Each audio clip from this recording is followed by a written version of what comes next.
Tools, Tech, and Learning in the Digital Age by Jessica May.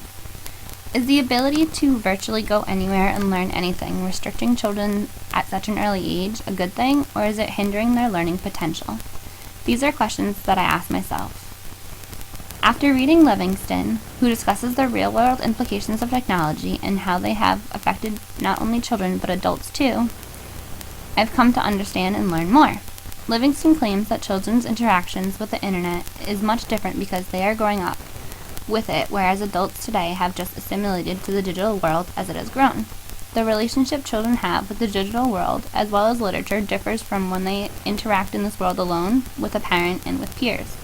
Livingston looks into these instances and reflects on how they are affecting children as they mature.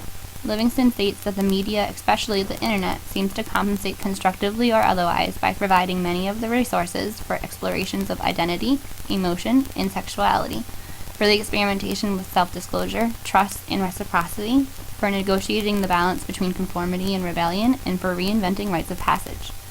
Children are growing up in a new world and environment. Understanding these changes is just another way for people, especially parents, teachers, librarians, to help encourage learning that is best suited to the ways in which children are learning today. Guernsey understands the importance of keeping up with the way technology changes child rearing and how it adds another layer of complexity to how learning skills are developed. As Guernsey looks into how technology is changing the way children are growing up, we can see that technology on its own is not going to advance children's learning. If anything, it can hinder their ability since it breaks the connection between parent and child. As we travel through the changes in the digital world, we learn more. We learn about the different modes of learning and how they are changing, and how does that change differ from how we as adults grew up. Take children's literature, for example. Have the stories changed so much that they are no longer teaching the lessons that they need to in order for children to become the next generation of leaders? In addition to the stories being told, what about how the stories are being told? Lisa Guernsey asks whether or not a new format of books known as ebooks is beneficial for children in order to promote reading and help children invest more time in reading. That way they can read at their age level. Her studies seem to show that ebooks have had some beneficial effects on reading levels and have motivated students to read more than just ebooks, but to read hard copies of books as well. Reading experts have come to recognize about emergent readers in general. You can't treat them as a monolithic group with one-size-fits-all needs. The same should probably go for ebooks and other digital tools. Children's literature is changing today. We see this through Kimberly Reynolds, who discusses the history of children's literature, while children's literature is studied, how it has transformed over the years, the different genres that have appeared, future ideas to come in children's literature, and the debates that are surrounding them.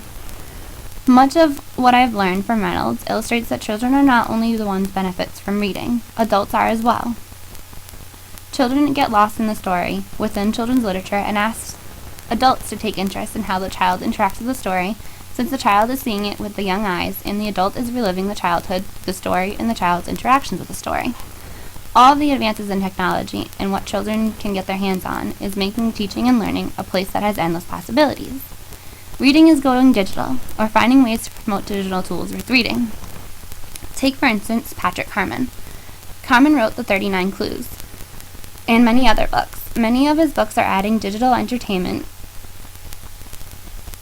to the reading of the real books. He asks his readers, after 20 pages or so, to go online and enter a code to get more information about the books, and then asks them to go back and read before going online again.